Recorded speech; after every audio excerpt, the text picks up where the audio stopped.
Hello everyone, this is Matthew Janner for Card Runners, and I'm here with the Cutoff versus Button versus Blind Play Part 2, and we're mostly going to be finishing up pre-flop play in this video.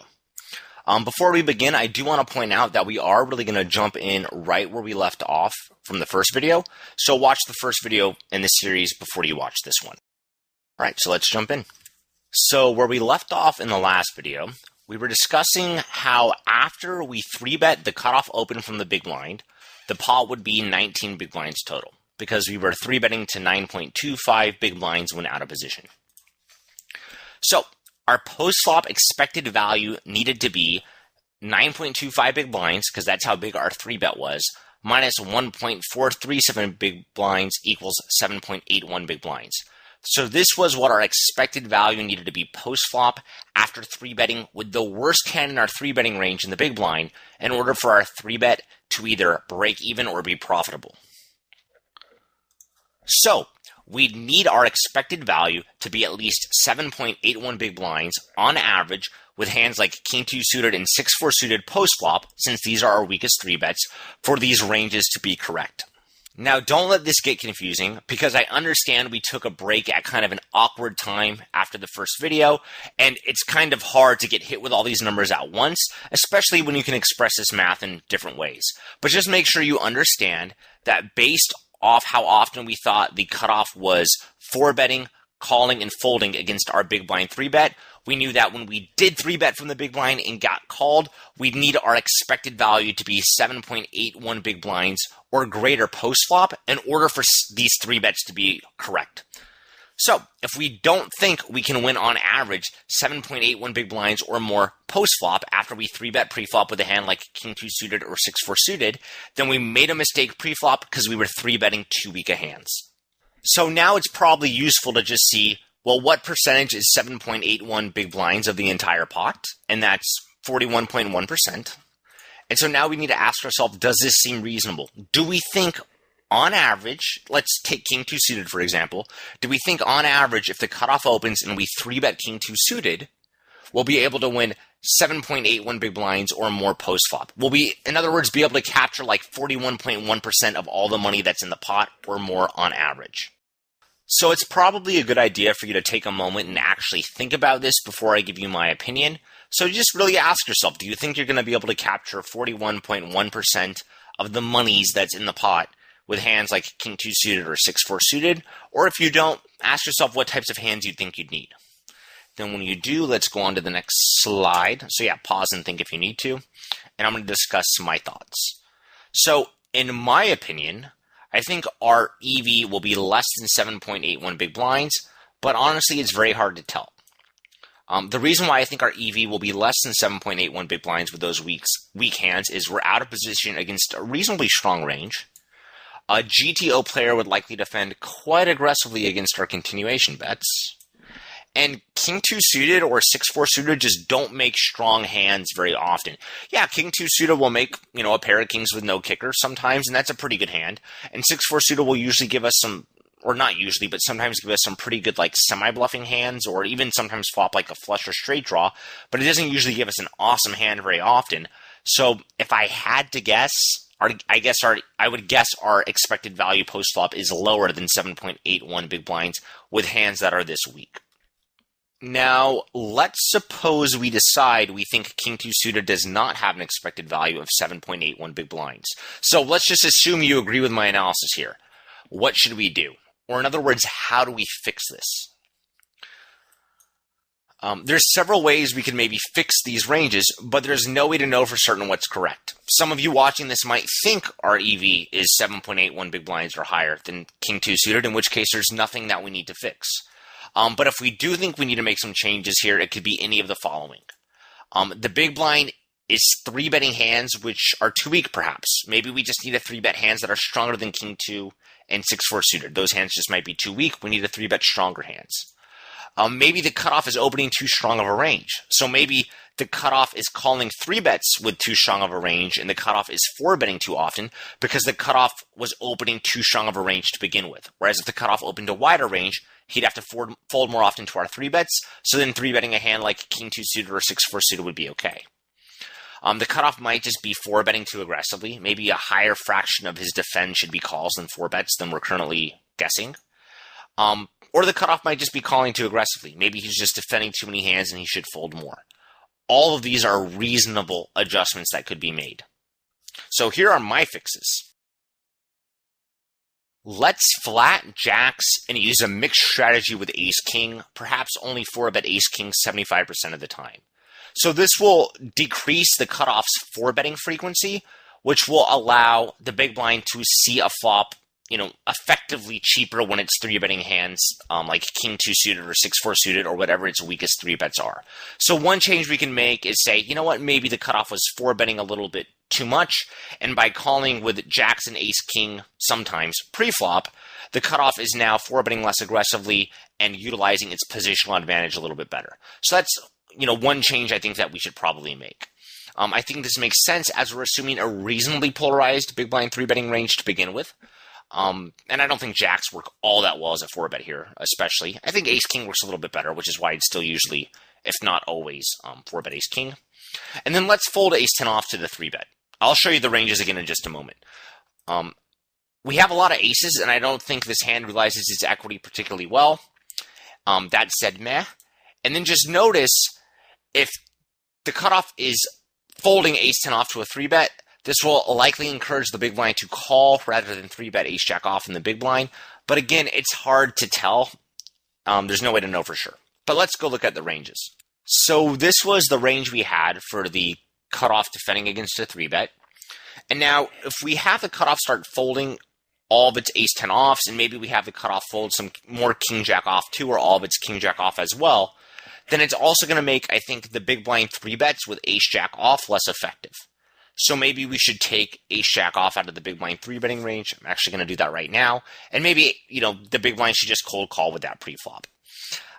It's hard to tell, though, because even if the cutoff starts folding these hands right here, and I'll go ahead and take these out of the range, and I will override it. We're not trying to get perfect here. We're just trying to really get closer or showcase the methodology that I use for trying to determine what to do pre-flop. But let's just assume we fold ace-10 off and king-jack off pre-flop from the cutoff. Then now 3-betting with ace-jack off from the big blind is going to be less effective because the cutoff's not calling with these dominated hands.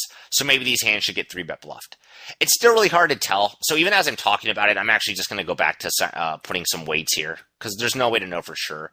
And I don't want to get rid of these entirely because they're pretty good hands.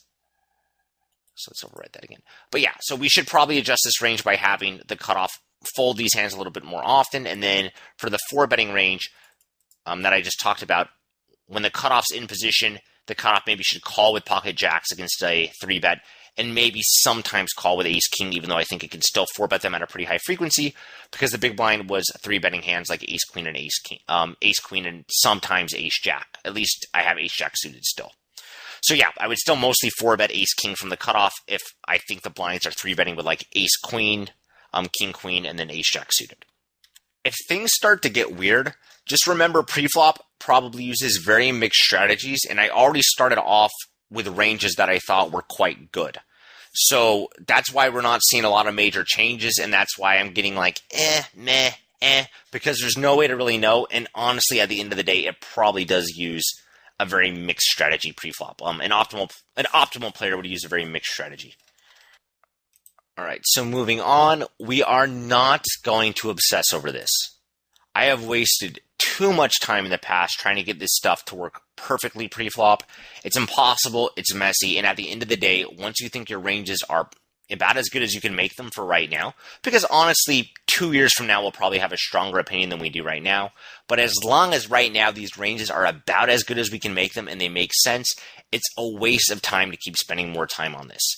Do not let perfect be the enemy of good. These small changes should slightly improve what are hopefully already pretty good ranges.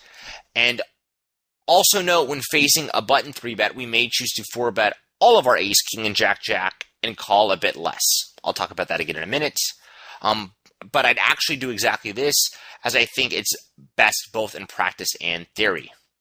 So let's showcase that. So now always remember, all the work we do away from the tables, we need to be able to implement what we learned. So that's why I had this kind of one-size-fits-all range for, hey, this is the cutoff calling range when we face a 3-bet. Whereas in reality, we would need to respond a little bit differently based on whether the 3-bet came from the big blind, the small blind, or the button. So right here, as I already mentioned, if the big blind 3-bets, I'm now probably going to call with jacks. But if the button 3-bet, I probably would still want to 4-bet pretty aggressively, because I'd rather not play the pot out of position if I can avoid it. So because of that, maybe I'll 4-bet all of my ace-kings against a button 3-bet, and I'll 4-bet all of my jacks against a button 3-bet when I'm in the cutoff. So I would change this range a little bit. And then also, my opinions are always kind of changing as I make these videos and as I learn more. So, maybe I would decide now, because this is only like 2 or 3 weeks after I first made these ranges, maybe I like king jack off now a little bit more than I like 10-8 suited. So we always want to just have like a reasonable sense of what our range looks like, but we're always going to be tweaking it, and we do need to make small adjustments based on whether the 3-bet came from like the button, the small blind, or the big blind. I'm going to say it one more time because I just think it's so important for this video. We can't let perfect be the enemy of good. We are not going to get this stuff perfectly. We just need to have a sense of what our range looks like so we can adjust it as needed and have a good default game. Okay, so as for the button and big blind cold calling ranges, honestly, other than what we've done, we can't really figure out what hands exactly are plus EV calls relative to folding. Better players tend to call significantly wider than weaker players in the sense that weaker players will usually fold hands in the big blind that are like on the cusp, whereas the better players will go ahead and call with them. So no, the best players can likely make slightly plus EV calls with hands that are very difficult to play, whereas for most players, they might want to just avoid trying to call out of position with a hand like King 7 suited against a cutoff open, even if in theory it's correct. It's going to be hard to play that hand in practice. Weaker players just can't call with those hands, and there's nothing wrong with it. Don't feel bad about calling a bit tighter than some of the best players may recommend. And if you do start trying to widen up your pre-flop game, do it slowly. Don't just dive into the deep end.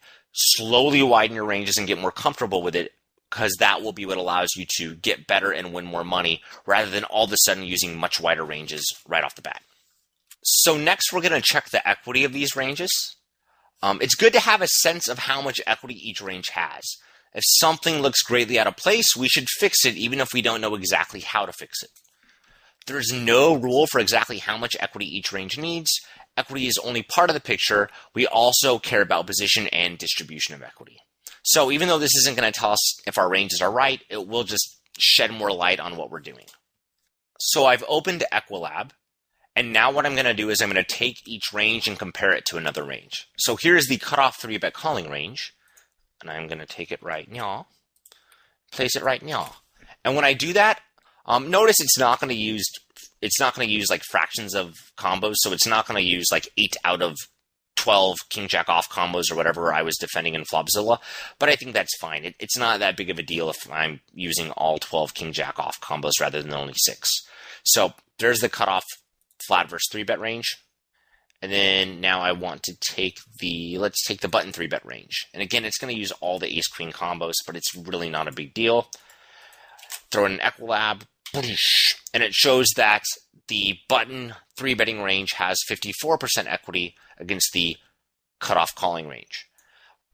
That seems reasonable, because the button has a better distribution of equity. The button has a more polarized range. The button has the advantage of position. And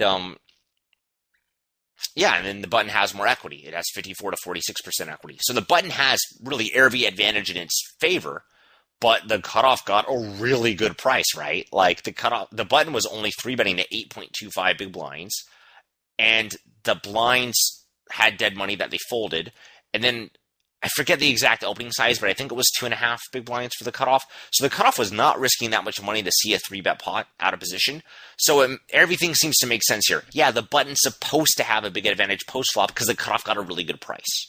So yeah, it doesn't tell us that these ranges are right, but it looks reasonable here, so I'm happy with that.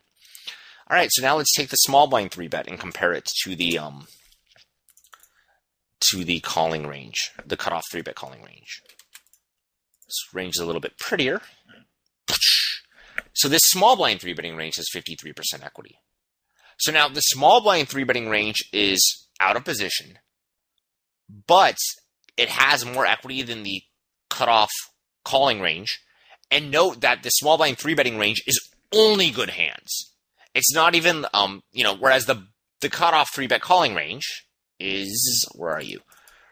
Right here, right? Like it's like a condensed range is what I usually call it. It's like only middle stuff, which is like one of the, harder ranges to play, and it's not a very good distribution of equity. Whereas the small blind is like, boom, really, really strong. So again, this seems reasonable to me. The cutoff has the advantage of position, and the cutoff got a good price, but the small blind just got a really freaking good range here. Everything seems like it makes sense so far. And let's lastly do the big blind range. Big blind range goes right there. And then the big blind range still has 53.3% equity, though as I mentioned earlier, we still might be 3-betting with some hands that are a little bit too weak here, because even though King 2 suited might have a good amount of equity, its equity might be very hard to realize, right? It's hard to realize the equity of King High, especially. It's sometimes even hard to realize the equity of like a pair of kings when we're out of position and there's 3 streets left to act. King 2 suited doesn't usually make very strong hands unless it's a flush. So even though King 2 suited has a good amount of equity, it might be hard to realize. But yeah, at a glance, this 53% equity seems reasonable for the reasons that I've already talked about. That said, I would probably try to strengthen this range a little bit, so maybe we'll take out this little bugger, and we'll take out King 3 and King 2 suited because they might just not be good enough, and we'll replace it with Ace 5 suited. So let's do that right now. No way to know it's right, but that seems fine. Okay, so if these ranges seem good, and if it seems like I really like them a lot as we're looking at how much equity they have, again, it's because I've already done this several times not too long ago. Whereas when I was first plugging in, new ranges I was trying into Equilab, I might find something's really wrong. So let's do that one more time. Let's put the big blind 3-betting range here and the cutoff versus 3-bet flat range on top of that. Look at the equity distribution. I know we changed it a little, so now we have 55% equity.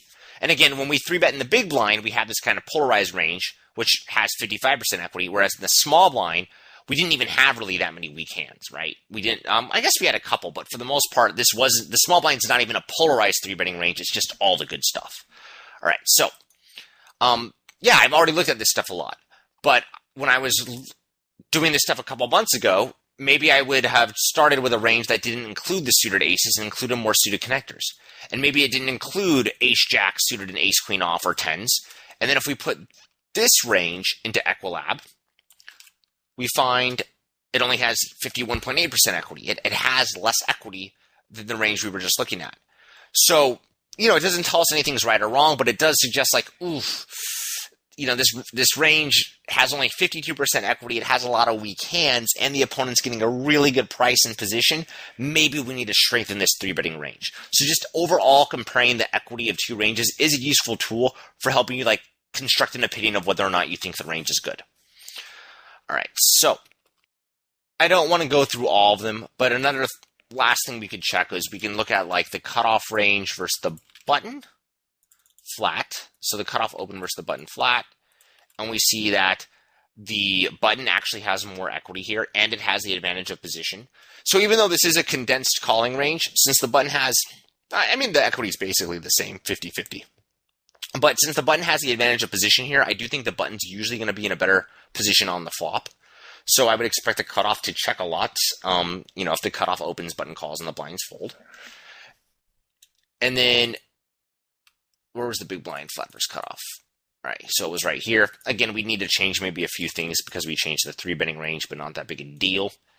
So let's look at how much equity this range has. So this range only has 45% equity and it's out of position. But that's what we expect. That makes sense because the big blind was getting a really, really good price on its call. So since we're no longer 3-betting Ace 5, King 3, King 2 suited, let's put those in the big blind flat versus cutoff and overwrite. Yeah, and it's a very aggressive calling range. It might be wrong, but since the big blind was getting such a good price against a relatively small cutoff open, this is probably about what I would defend with. And I could be wrong, but no way to know for sure. And even then, 45% equity when we're getting such a sick price pre-flop, our range still has a good amount of equity here. And even though we don't have any of the premium hands, when we go from pre-flop to the flop, each person goes from having access to 2 cards to 5. So we'll definitely, whatever random flop we make, we're almost always going to have some really good hands. So here, this one actually kind of misses us, but here we would still have like king jacks, we'd still have pocket 8, still have pocket 2, still have flush draws, still have jack 8 suited. You can just, oh my god, are you seriously randomly giving me these flops as I talk? This flop would be terrible, but for most randomly generated flops, the big blind is going to have a lot of like 2-pair hands and stuff. So I think this range is totally good. It's a hard range to play out of position, but it does have a considerable amount of equity, and it was getting a very good price. I should actually make myself really clear here. It is going to matter quite a bit whether or not the big blind can have offsuit 2-pair combos on the flop, and that's just something you have to get comfortable with. There's going to be some boards where there's a king and a 9, or a queen and a 9, or a jack and a 9, or a king and a 10, and the big blind can have the offsuit 2 pairs. And there's going to be other boards where the big blind can only have the suited 2 pairs. So even though the big blind is not going to have a lot of 2-pair hands usually, it's usually going to make a couple combinations of sets, a couple 2 pairs. It'll have some good draws. The range isn't great, but I think it will do okay given how good of a price it was getting. So that's why I would call with some pretty weak hands like queen 6 suited. Also, since I was thinking and talking, I actually don't think the jack 8-3 flop misses us that badly, even though we can't have the offsuit 2 pairs. So one thing you can do is you can just throw it into Equilab and see how it does, see how the equity changes. So the big blind went from having 45% equity to 46.7. So not a huge change in equity there. This flop's really not that bad for our range, whereas something like 5-5-3, of course, would be terrible. Because even if we had a lot of equity on the 5-5-3 board, we would have pretty much no good hands. And I'm guessing we don't even have that much equity. Yeah, we don't. So when you are learning how to play this big blind calling range, and work your way into it. Don't just jump in. But if you are starting to call wider out of the big blind, you can just take flops, throw them into Equilab, see how equities change, and that will help you sort of decide what to do. So I do apologize for all the little mini tangents that I went on the last few minutes. I didn't mean to do that, but it just sometimes happens when I'm trying to think and talk. All right, so let's jump back into the organized slides and get back on track. So one of the things I was looking forward to doing in this video was figuring out how often with these ranges we're going to be playing 3-bet pots relative to raised pots. So it's important to know what aspects of our game we should spend the most time trying to improve. Everyone gets better studying and analyzing their play, but we want to be as efficient as possible. So let's see how often the cutoff will play a 3-bet pot relative to a raised pot. So let's just do some math. So how often is the cutoff open called? The cutoff is called just 24% of the time. We did that math in the first video. But the cutoff is 3-bet 31.6% of the time. And once we get 3-bet, if we're in the cutoff, we'll call about 42% of the time. Again, we might have changed these percentages slightly in the last few minutes, but it's nothing significant, and we're not letting perfect be the enemy of good. So if we're defending 42% of the time in the cutoff after we get 3-bet, and if we're 3-bet 31.6% of the time, we take 0.316, multiply it by 0.42, and we get 13.3%. So if we're going to be playing in a 3-bet pot about 13.3% of the time after opening in the cutoff, and if we're going to be playing in a raised pot, a single raised pot, 24% of the time after opening in the cutoff, then if we convert these into a ratio, we'll play a single raised pot about 1.8 times for every time we play a 3-bet pot. Also keep in mind the vast majority of the single raised pots we're playing will be when we open at the cutoff, the button folds, the small blind folds, and then the big blind calls. So the pot will be quite small there. I know we'll rarely also be 4-bet cold and stuff like that. Sometimes we'll also get into like multi-way pots, but that's not the super detailed stuff I'm really worried about in this video. So now to me, when I see this, I realize, whoa, from what I think is optimal now, we're going to be playing 3-bet pots all of the time, like nonstop. Whereas I remember poker just like 7 or 8 years ago, and I really didn't understand poker well at all 7 years ago when I was playing, but I just didn't think 3-bet pots really occurred that often. 3-bet pots were almost like something special. Like, oh, it's a 3-bet pot, let me pay attention. That's not a very common occurrence. Whereas now it's like 3-bet pots should be happening just absolutely all of the time. We're playing the 3-bet pot, We don't even play 2 single raise pots for every time we play a 3-bet pot, and most of the single raise pots are just when the big blind calls after we open in the cutoff. So it really is kind of just shining light on what we should be focusing on in our game, because we want to focus on the stuff that's going to occur more often. Whereas I know in a lot of my older videos, I would deal with spots where it's like cutoff opens and just the button calls, where in reality, I don't think that's going to be occurring all that often compared to this stuff. So it appears I got a little excited because I just said that stuff in the next slide. So compare this to back in the day when playing 3-bet pots was much, much less common than single raise pots. And we're playing 3-bet pots all the time now. And 3-bet pots are just a lot bigger than single raise pots. 3-bet pots are usually 18 or 19 big blinds, while single raise pots are only 5.5 or 6.5 big blinds. Remember, if we open at 2.5 big blinds in the cutoff, and the button in the small blind fold and the big blind calls, the pot's only 5.5 big blinds. That's a really small pot, so it's probably not going to be something, I mean, it's something we should definitely work on because it's going to occur so often, but 3-bet pots occur really, really often, and they're for a lot of money. So what does this mean? Did I just spoil it in the next slide already too? Ugh. All right, so it just means if I were actively trying to get better, the majority of my emphasis would be placed on playing 3-bet pots. They happen a lot, and they're worth a lot of money. Playing well in 3-bet pots is arguably more important than playing well in single raise pots.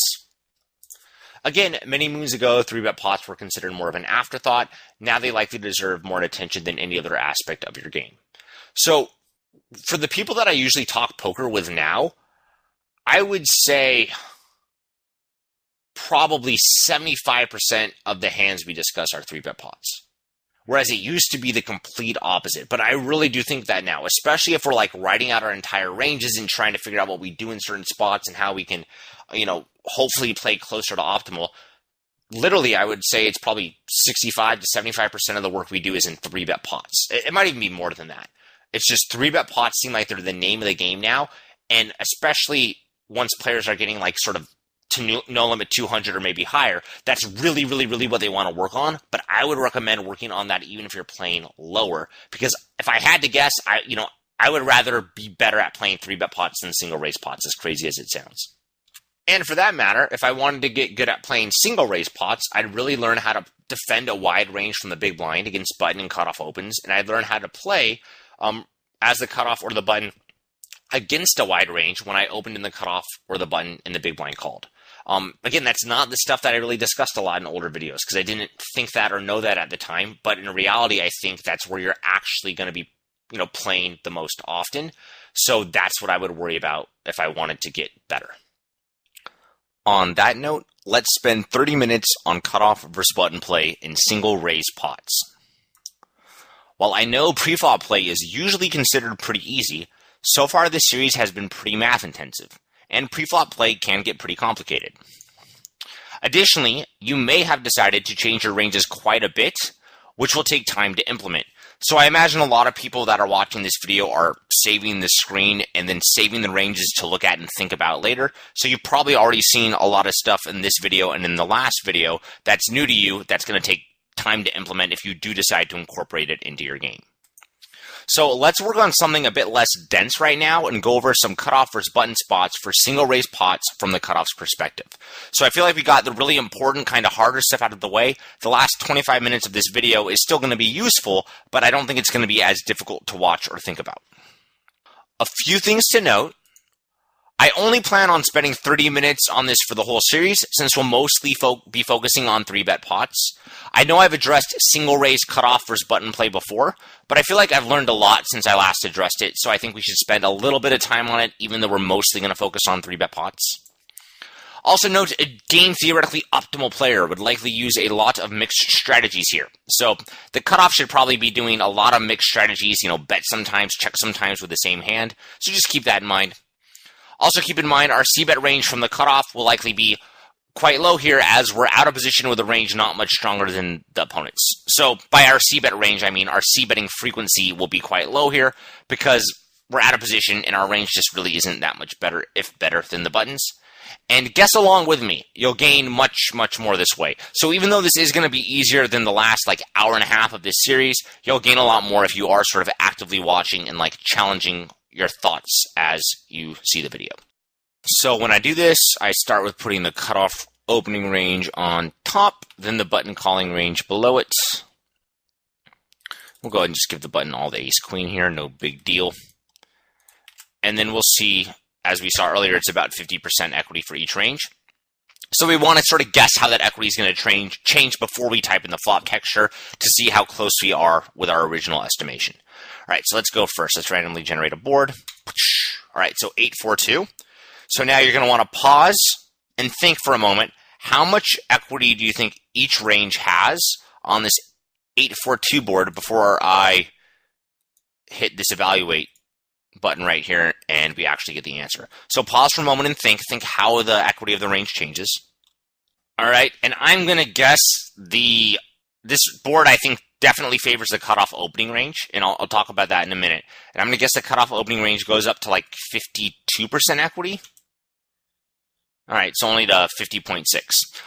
That said, I still think it really favors the cutoff opening range because the button's only real strong hand on this flop is pocket eights. Like if we look at the button's equity, or sorry, not equity, if we look at the button's distribution of hands, we'll see that the button has pocket nines or its only overpairs, and then its only sets are pocket eights. So the button has very, very few strong hands here. So even though the button didn't lose that much equity, I thought the button was going to lose a little more equity on this flop than it did.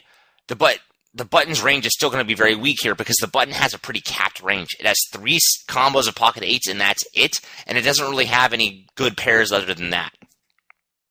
Like, even a hand like pocket nines, it's a pretty strong hand here. Like, if we look, the cutoff's only going to have pocket nines beat around 13.5% of the time.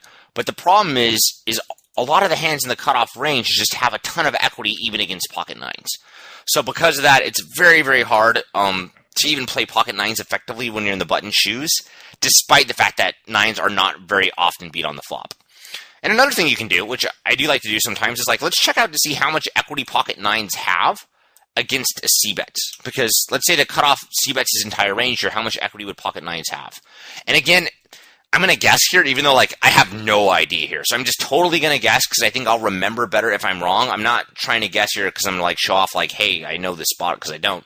But I'm going to guess nines have like, I'm going to guess nines have like 69, 70% equity. Oh, so sick. Yeah, totally just guessed and got lucky. But so even nines, like, they're gonna get out. They're gonna be losing by the river. I know that's a bad way to describe it. If we were to get all in on the flop with nines against this range, nines would still lose a third of the time on the river. Like, nines are very susceptible to being outdrawn here. Okay, so let's go back to putting in the entire cutoff flatting range. Okay, so how would I actually play this board in practice if I were playing against an opponent? And I want to give very quick answers here. I don't want to like write out my entire range because I want to be more realistic for how I'd actually play this range if I had to make a decision very quickly. Honestly, I'd probably c-bet the entire cutoff opening range here because I think the button just doesn't have that many strong hands. Yeah, the cutoff doesn't have that much more equity than the button, but the fact that the cutoff has all the like really premium hands is just so incredibly useful here. And there aren't really any hands that I think make great check calls. So in reality, I would probably c-bet against an unknown with my entire range on the flop here if I was in the cutoff. But if I was actually able to like use a HUD or I had a read on my opponent, I would really consider check calling with almost any medium strength hand. So like a hand like pocket sevens, pocket sixes, pocket fives, anything like that, some 8x hands. If you have reads on your opponents, consider check calling. Especially with a hand like ace king or ace queen, those hands can make really good check calls on the flop as well. But almost all these hands make fine bets. Like, let's take ace king. Ace king is a hand where I probably 2 years ago would have really liked check calling it on the flop. And if I had to guess, it probably is a mixed strategy in theory. But ace king also makes a pretty good bet on the flop. Because if we bet ace king and we turn an ace or a king, we're going to have a really strong hand. We can bet ace king on the flop. Our opponent's still going to float us on the flop with probably ace queen and ace jack. So if we turn an ace and we have ace king, he has ace jack or ace queen. That's awesome. So betting ace king can make a lot of sense here. And the other thing you want to be aware of, and I think this is the one thing I would really take from this hand if if you don't take anything else, is like, say you bet ace king on this flop. Someone watching you play might say like, well, wait a second, why are you betting ace king? Is it a value bet or a bluff? And the reason why betting ace king is okay, I do think depends on the overall range of both players, but you don't need to consider ace king a value bet or a bluff on this flop if you bet it. So I can bet ace king on this flop. I'm betting it because if I'm behind, I might draw out. I'm betting it kind of for value if my opponent has ace queen or ace jack or he floats. And I need to understand that if I bet ace king on this flop, I'm probably going to check it on any like non-ace or king turn, because then I can still win at showdown if my opponent checks back, ace queen or ace jack. So like, let's say, for example, the turn was a 4. I could check ace king and still beat my opponent's ace queen or something. But the other thing too is like, if I bet ace king on this flop here, I don't know what I'm going to do on the turn. I might check call, I might check fold. So if the turn card's a jack, I'm just going to check fold. Whereas if the turn card is like a 3, I'm probably going to check call. Because I still think ace king can easily, like, let's say the turn was the 3 diamonds. Our opponent can be betting some sort of overcards that we beat. He might be betting some, let me think if he has gut shots. He could be betting maybe some gut shots if he can have like 7-6 suited. He can have some flush draws. So ace king can definitely be the best hand if we check call it on the turn. Ace king has showdown value. And then even if we are behind, if our opponent has a hand like, 8-9, if our opponent has those pocket nines I talk so much about, we have 10 outs. So ace king, I think, is a really cool hand in this spot because when you bet it, you don't know whether you're going to like check call it or check fold it on a non-ace, non-king turn. It's really going to depend on the turn card. So yeah, going to check fold it probably on a queen, going to check call it probably on a 3, whereas things can get a little bit trickier as we make it like a 7 or a 9. So don't be afraid to bet ace king here. Check calling is fine too when you got to read, but yeah, I'd probably just bet my entire range on the cutoff here because there's not really any like ideal check calling hands. There's some hands that are pretty good, but not like any awesome check calling hands. And, we're just not going to get raised on this flop very much. The opponent doesn't really have that many good hands in the button, so we can barrel aggressively despite our range not having a whole ton of equity. Let's randomly generate the turn because, again, too often in videos in the past, I only talked about the flop. All right, so the turn's a 7. Oh, that was like the super hard turn. Okay, so on this turn, I'm going to try to think about the hands that would be maybe interesting. So start off checking with hands that can win at showdown if your opponent checks down, a weaker hand by maybe making a mistake. So I'm probably going to check, let me think of a good example. I'm probably going to check like the most obvious hands I would check down with, or I would check with on the turn, I think would be like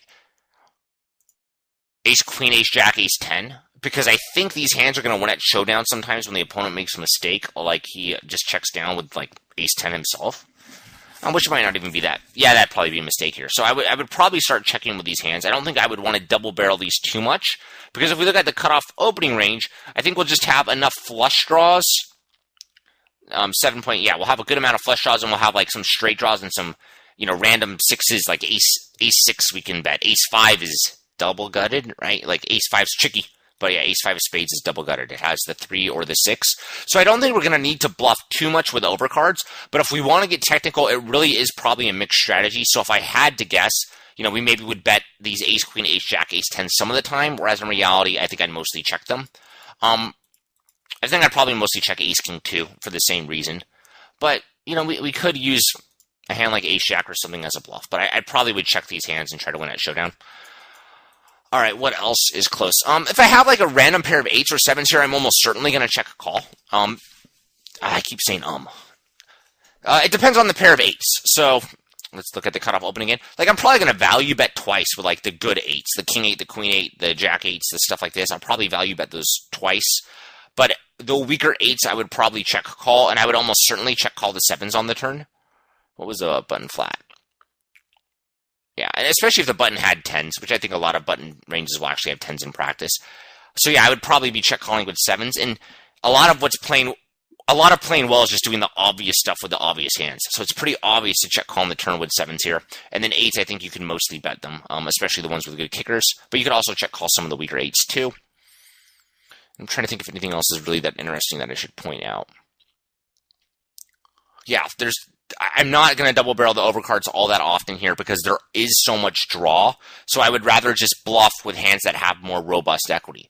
So whenever you're watching a video like this, and I know most of you know this, but you don't want to think I said don't double barrel with ace queen. I'm just saying in this spot, it seems like we can check ace queen on the turn, maybe win at showdown, especially if the opponent makes a mistake. And I don't probably need to bluff with it because I have so many other good bluff randomizers like ace 7, king 7, ace 6, king 6, stuff like that. That's gut shot stuff. So I think I would probably check those hands. All right.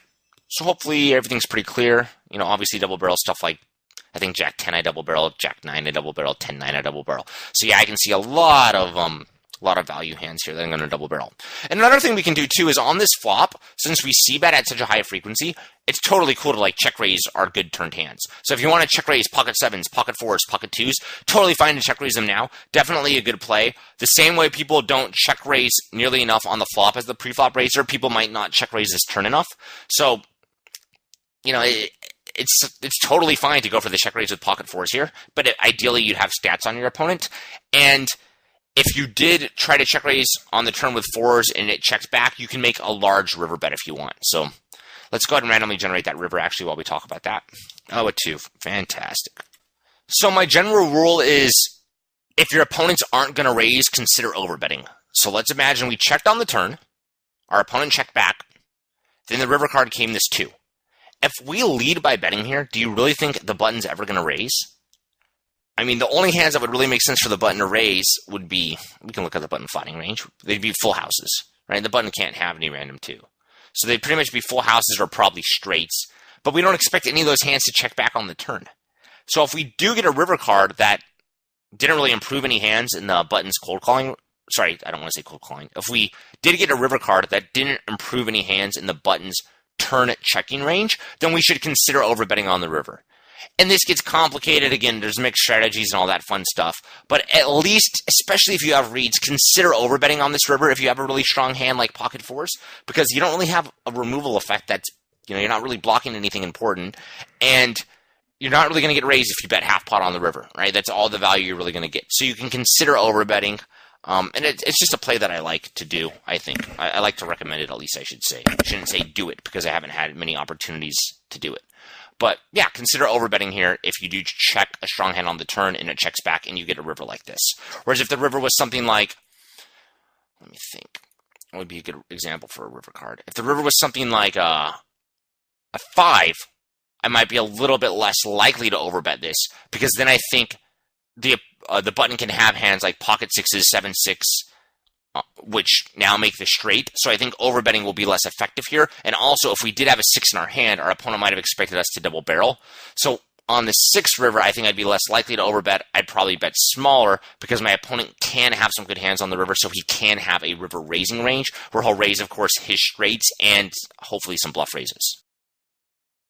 All right, so I know we didn't talk about every single possible hand, but hopefully that was beneficial, and we'll randomly generate another one. So, no whammy, no whammy, no whammy, no whammy, no whammy, no whammy, stop! All right. So this is one of the easiest boards to play for both the cutoff and the button. A lot of times you're going to be faced with really hard decisions in poker. This really isn't a board where that's going to happen much. Most of the lines I think are pretty easy to take here. But that said, let's play Guess That Equity. So I already did this once and had to delete the recording, but I guessed both ranges are still going to have around 50% equity each. Keep in mind we had the button call with all the ace queen, but it's not going to make that big a deal. And then I also think the fact that there's 2 5s give the cutoff. I mean, the queen's going to kind of help the button, I think, because the button has all the ace queen and queen kings. But the 2 5s, I think, are actually going to help the cutoff opening range rather than the button, because, yeah, the button only has 6 5 suited, whereas the cutoff has quite a bit more 5s. So that's why, I guess it would be 50% equity. So you can pause and guess for a minute. But the answer is, it's about 48-52. So still pretty close. And yeah, the button does have a little bit more equity here than it did pre-flop. Now, both in position and out of position ranges are really easy to play here. And you really should just be doing taking the obvious line with the obvious hands. So what do I mean by that? You could check raise on this board sometimes, because remember, the button only has like 6-5. Like, the button has like no nutted hands. It has 2.5% nutted hands.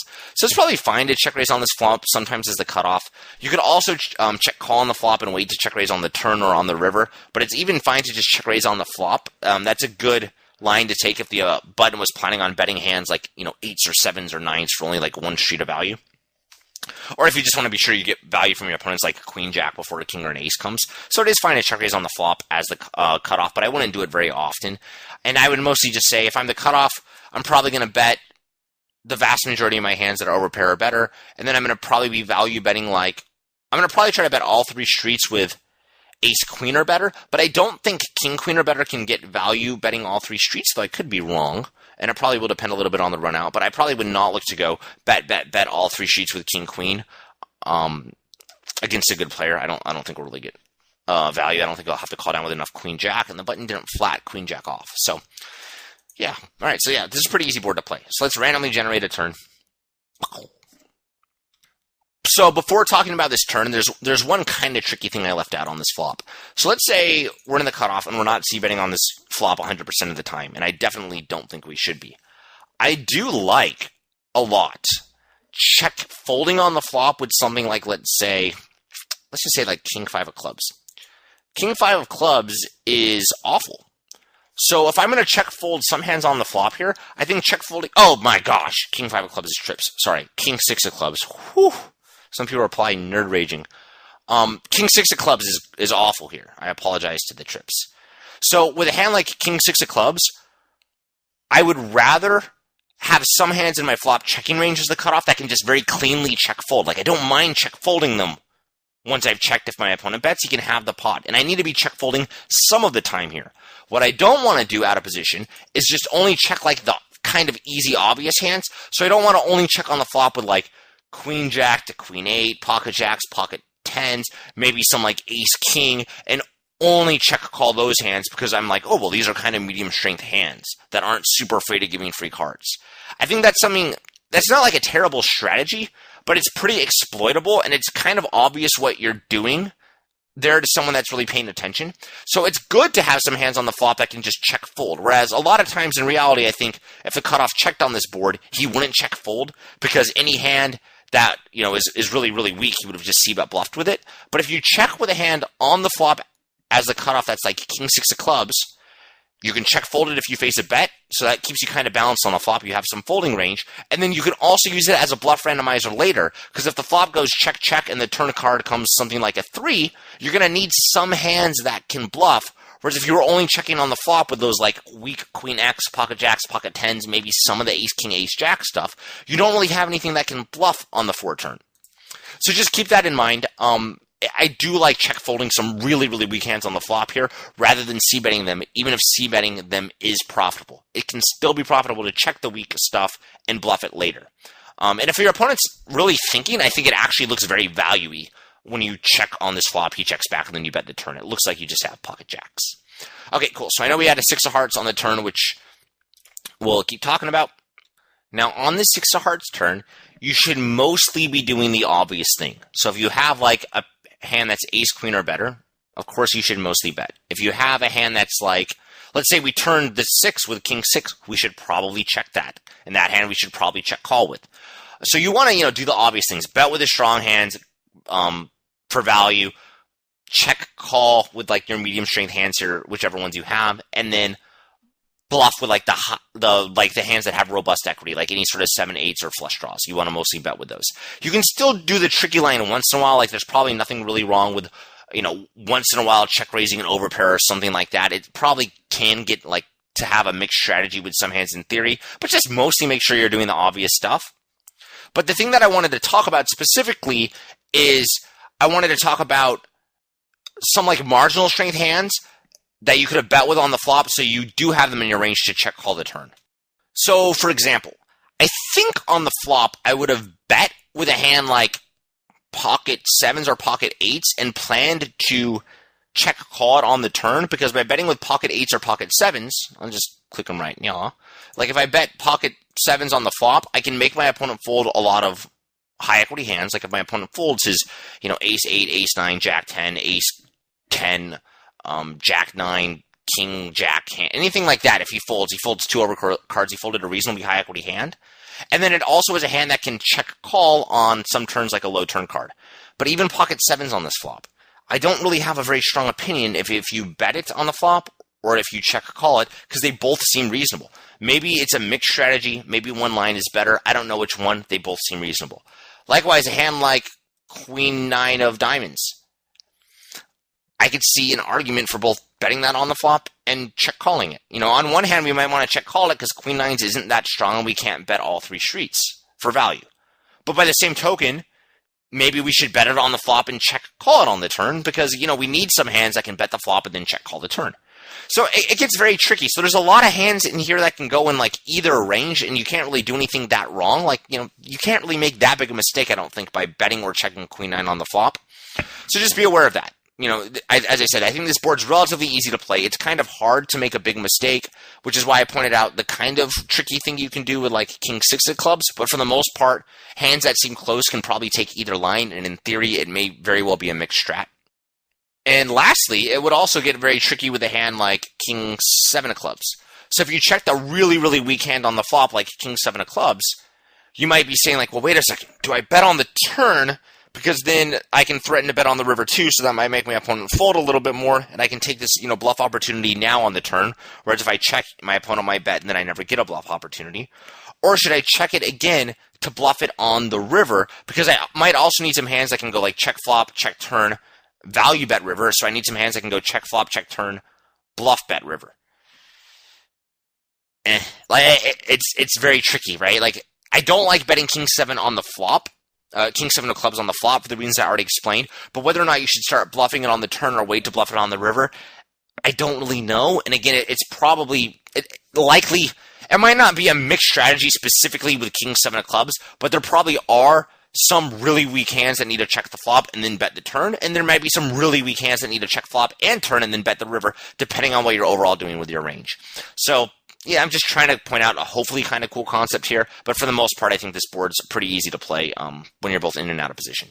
We can just randomly generate the river for completion, but I don't think I'll even have anything that interesting to talk about. Yeah, I just don't. Obviously check your jacks on the river if you rivered them. Nothing really interesting here. All right, so let's generate one last one. Right, okay, so ace 4-2 rainbow. This one I actually really don't know how equities change on. I'm still going to guess, of course, but I have very little idea here. All right, so why don't you make your own guess too before I randomly generate it? I'm going to think for just a moment. I'm going to guess the cutoff gains a little bit of equity here and goes up to like 51% because the cutoff's opening quite a lot of aces, and then the 4 and the 2 really, I guess the 4 and the 2 hit the cutoff opening range a little bit more because the cutoff makes the sets. I'm analyzing too much. Yeah, I'm going to guess 51% equity. All right, cool. I'm running really good with this. So this is a more dynamic board where there's just a lot more draws in both players' range. And, the obvious draw is the flush draw. There's not too many straight draws yet, though there might be straight draws on the turn. So on this flop, when we're out of position as the cutoff, I don't think we should have like a super high c-bet frequency. It probably shouldn't be that low, but we shouldn't have like a super high c-bet frequency. And we should be check calling with some pretty good hands. We should be check raising on the flop. So on this flop, I would probably look to check raise at least some, if not all of the sets. I wouldn't really slow play any strong hands on this flop other than like pocket aces, because I don't really like check calling any like nut type hands until your opponents are overbetting after you check call. So like, in order to check call a hand like pocket twos, I would want to sometimes face an overbet if we check called and the turn card came with 7 of spades. And I just don't think that really happens. I very rarely have seen people show me hands where they face opponents that do that. So yeah, I wouldn't slow play anything here other than maybe pocket aces because we have a removal effect. So yeah, let's check call pocket aces, check raise the 4s and the 2s. I think it's okay to check raise bluff like the 5-4 and 6-4, and that might be something I would miss if I was playing. So even 5-4, I know 5-4 people are saying like, well, wait a second, you could c-bet it or you could check call it and it's profitable. Yeah, but check raising bloats the pot, and if we check raise right now, like, look at the button flatting range. Like, what's this guy going to 3-bet with? He doesn't have anything that's stronger than top pair. So if we check raise 5-4 suited, we're pretty much guaranteed to realize its equity. We're at least going to get to see the turn without getting 3-bet. And honestly, I don't think we're going to get raised on the turn either. So yeah, I really just convinced myself to check raise high equity hands as like semi bluffs here. So yeah, I think that favors check raising a hand like 5-4 suited, because if we check on the flop and it checks through, we might still have a good hand. We still do have a hand with showdown value. It's still going to be like a pretty tricky hand on like a 3 or a 4 turn. And then if we do get the check raise in on the flop, we're probably going to get it realized as equity and it's a high equity hand. So yeah, I think check raising them like 6-4 and 5-4 here can be pretty good. Ace-2 is 2 pairs, so we can't check raise that. Yeah, and then, mostly do the obvious stuff. Mostly bet the flop with your ace-queen, ace-king, like the ace-jack and the ace-10, those are hands, again, that we're just not going to bet all 3 streets. So if we had, like, ace-10 off with the 10 of diamonds and the ace of hearts, you just know you can't bet all 3 streets, so it's probably fine to check the flop and call. It's probably fine to bet the flop and check the turn. There's multiple things that you can do with ace-10 that are probably totally fine. It's probably just somewhat of a mixed strategy here. Yeah, so I don't think there's anything too difficult. Just make sure you're c-betting as like a bluff with your like robust equity hands. So like I think checking something like 6-5 of spades would be really bad, for example. But yeah, I don't think this board is too bad to play. And then the hands I would check call for sure would probably be like kings, queens, jacks. I'd be a little more likely to I would bet 10s, 9s, or 8s and probably check call them on some turn cards, because 10s, 9s, and 8s, like let's look to see how often 10s are beat. Oh, that's the wrong range. 10s beat our opponent's 9s, 8s, 7s, 6s, and 5s, some of which are going to have to call, if not all of them. Probably just some, though. And then, so we'll get value if we bet 10s from these hands, whereas if we check, they'll check back. And 10s are also vulnerable on the turn, whereas if we bet on the flop, we might make our opponent fold some, like, king, jack, queen, jack, king, queen stuff. Use judgment on that, because if your opponent won't fold king, queen, then betting 10s on the flop probably becomes less appealing. But yeah, I think I would bet 9s on the flop as a cutoff here. That might be a leak, but my argument for it would be is I can get value from lower underpairs, and I can make my opponent fold some hands like king 10, queen jack, queen 10, jack 10 stuff. Again, that might be wrong. Maybe I should check call on the flop, but I think I would just check call kings, queens, jacks, and maybe 10s. Then I would bet like 9s and maybe 10s. And then I don't know what I do with 8s. Also, be sure to note that if we are check raising our sets on the flop, we might not have that many hands that can check raise the turn unless we improved with some hands. So let's randomly generate that turn right now. All right, so like this is one where we clearly improved with our flush draws and have flushes. So we could definitely have a check raising range here on this turn. So if we wanted to check raise some flushes, that'd probably be fine. Whereas if the turn was something like let's think here. I'm trying to just think of a turn card that would give us like no nutted hands. If the turn card was something like a 9, we might not like have really improved any hands, so it'd be very hard to check raise on this turn, especially if we didn't check our pocket 9s.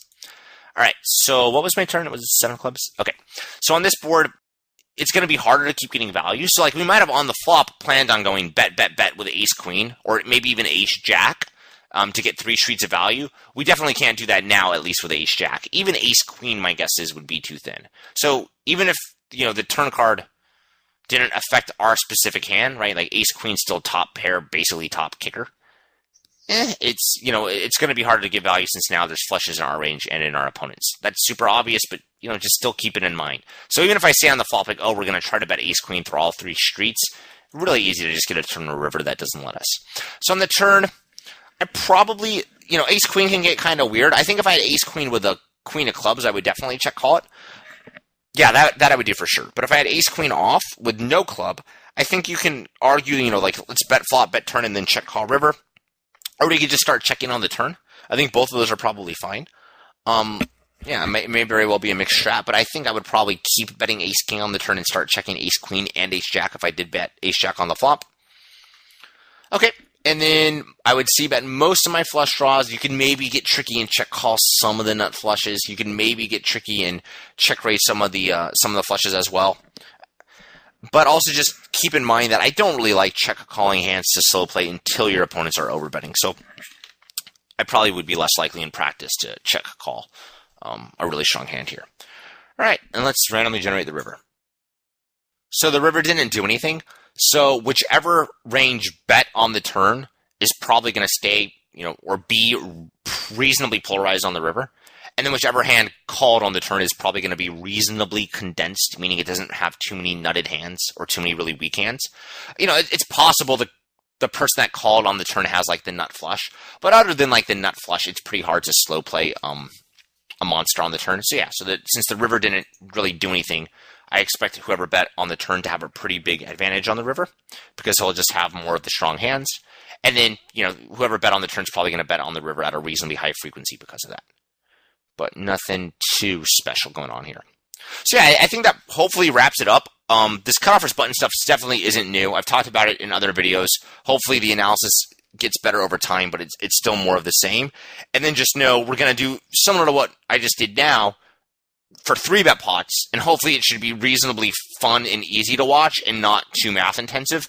But yeah, it's going to be probably pretty similar to this. And I'll definitely show you math for it in the slides, but I want to spend a lot of time actually analyzing the board texture and talking about what we can do on different turns and rivers based on how we designed our range on the previous street. So thanks for watching the video. I hope everyone enjoyed this. Feel free to leave any questions or comments in the forums. Thanks. Bye.